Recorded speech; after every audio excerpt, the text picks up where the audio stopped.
Hello, I'm Richard Gisbert, and you're at The Listening Post. This week, why does an event in New York have repercussions around the world? The global economic meltdown, how the world's media played it. The U.S. election campaign. One candidate is under attack for failing the truth test. And vegetables on the musical menu in Japan.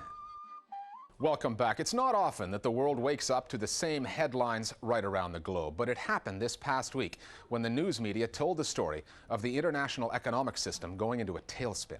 The collapse of banks and a huge global insurance company had the media using terms like the Wall Street meltdown, an economic 9/11, even the end of capitalism.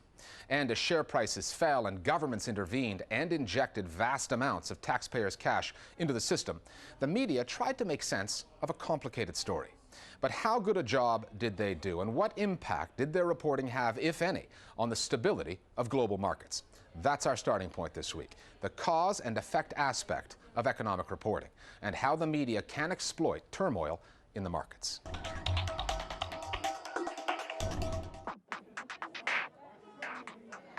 Major crisis for the United States and for the world. Another turbulent day on the world's financial markets. This interest rate for lending just... To hear the media tell it, the economic crash blindsided the world. Banks, regulators, and even those who'd been reporting the financial world to the public. The death of the investment banking model. I don't think anyone saw this coming, least of all the financial press. It's hard to say, should financial journalists be fortune tellers? No. But should they have done a better job of reporting that the structure of Wall Street was such that something like this could have happened? And clearly the answer is yes. They seem to have liquidity. We report on events as they are happening. And the fact is the world has experienced the biggest, most fantastic economic boom I can remember in my lifetime. So it's been a fabulous time. So obviously we focus on the fact that the world is going through a fabulous time. Having been through that boom, will there be at the end of it? Of course. So why didn't the media see the crash coming? And if they did, why was it not made clear in their reporting? Further weakness in coming months. The answer may lie in the nature of the relationship that exists between financial journalists and the people and institutions they report on. I spoke with him about how unprecedented our current global financial situation is. It isn't just a story that they could have reported on today. They could have been reporting on this for years. The elements that have led to the position we are today, where markets are panicked, has been in a long time developing. We've known about these basic underlying problems for years. Financial shockwave spread. And yet the media are reporting on it as if this is the latest breaking scandal. Why does an event in New York have repercussions around the world? If the media did anything wrong, and it's a fault that lies with regulators, with bankers, with investors themselves, it's in not being skeptical enough during the boom. So at the time when these risks were building, when banks were writing cheap credit, when we were all getting drunk on debt, bonuses and the bonus, no one was actually asking really difficult questions about the dangers that that posed. So that's where the problem lies, I think. That is the one key. Journalists everywhere depend on good contacts for their stories. And often that means maintaining good relations with contacts. In the finance industry, which relies on investor confidence and the mood of the market, journalists can be reluctant to rock the boat. Few want to be seen to be spoiling the party through doom and gloom reporting, however justified editorially that may be. The business press, I think, institutionally is too tied to their sources. It is in part because it's so hard to report on these companies because they're not subject to open records laws like governments are.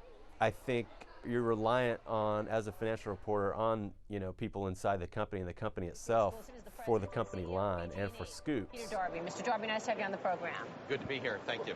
In the case of the investment banks, did journalists smell a rat and go into it in detail? The answer is no, we did not. And we did not for the simple reason that nobody else did. On Wall Street, these were the guys with the highest reputation. These were investment banks which had come through the Great Depression, which had come through 2 world wars. The idea that they would be the dominoes to fall first, nobody knew. a sharp fall in shares on Wall Street. Financial reporting has some systemic problems, and not unlike the world of politics, those problems tend to flow out of a top-down perspective. This is a pivotal moment for America's economy. First ever live broadcast from inside your building today. The media's celebrity obsession also plays a part in this. Reporting on the triumphs of the so-called titans of Wall Street sells more papers and attracts more viewers than stories of ordinary folks having their homes repossessed. Tell me through your book of business whether that's happening. During the recent boom years, the business press evolved into a profitable, glossy magazine industry, a bit like the fashion press. Business magazines, Fortune, Forbes, there is a kind of cult of the CEO, I think, that it sells magazines when you have the triumphant titan of business on the cover with his latest plan to conquer industry. That's not to say that they haven't done good skeptical journalism, but I think it does tend at times to too much of a rah-rah celebratory aspect. He's making headlines across the world. All too often they just cover it from the financial and business elite's perspective. I just think that journalists just don't actually pay attention to where most people are coming from. That's not the way they've been trained. That's not where their editors tell them to go. It's also harder. When you think of telling a story from the perspective of the ordinary person, there's a lot more detail and a lot more work that is involved. Whereas if you just want to call up a business and talk to the CEO or someone else there, they have many, many people who can give you the story from their perspective, and so that's a much easier job for the reporter. And of course, the magnates who own today's media are also businessmen who don't want to see their share prices fall. It's in their economic interest to keep confidence high. Today, media has become so profitable that you have owners taking over control, and in effect, the owners are running the newspapers. When the owners are running the newspapers, they do not have the main criterion as being objectivity or fairness. They are not particularly interested in the press being the fourth estate. No, they just see this as one more avenue of profit. When that happens, then you get a distortion of the news in ways which maximize profit for the proprietor. And that certainly affects the quality of journalism. Thousands of jobs are being lost across the world's financial centers. If and when the global markets stabilize, the financial media will have learned a lesson. They'll keep a closer eye on things like debt-to-asset ratio, big banks buying bad loans, and the role of the regulator. But just like the generals who make the mistake of always fighting the last war, the media tend to be on the lookout for the last story. It is hard to sort of keep up with sometimes this story. At the end of it all, if there's one lesson we get out of economic history, it's that we're always trying to solve the previous problem, and the new problem that hits us usually takes us by surprise. Bottom line, no one should be surprised if that happens again. Here's how our Global Village voices see the reporting of the financial chaos. Big media is controlled by big corporate interests, and the problem with the way they deliver news is they can't deliver honest, trustworthy news because they're biased towards big business and big government. So it just depends on where you're getting your information from, but if you're getting it from mainstream media news, most Americans know now that you aren't getting the truth. Going forward, the media can play an important role. And I would like to see them monitor very closely the corrective measures which governments and financial regulators say they are now going to put in place to prevent a recurrence of the last 2 weeks.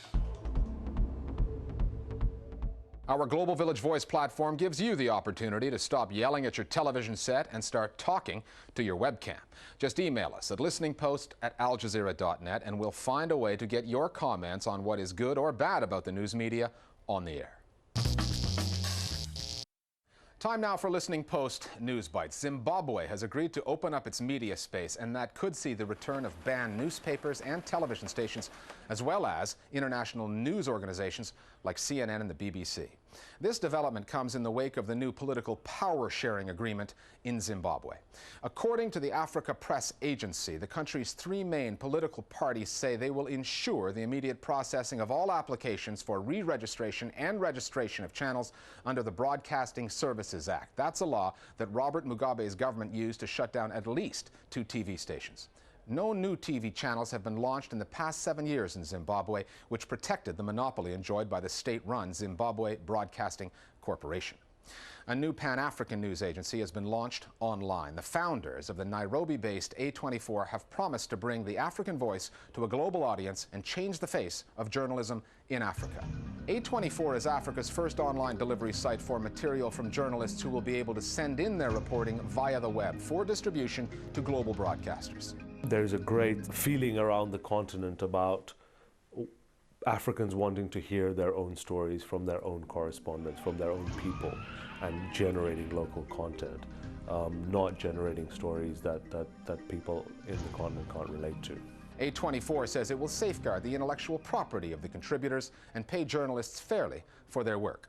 The online channel says that will make a welcome change from past practices when global media outlets were accused of exploiting local African journalists.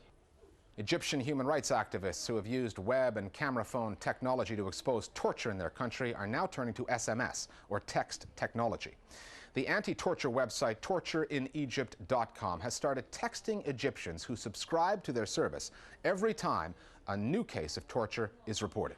This is a typical message. September 20th, a citizen was tortured in Da Kalia because he refused to work as an informant for the police. The SMS initiative is designed to keep the pressure on the Mubarak government security forces, whose torture practices have been exposed mostly through new media sources. Perhaps the most famous case occurred back in 2006 when a bus driver was tortured by 2 Egyptian policemen. When that video made it onto the web, the policemen were tried, convicted, and jailed.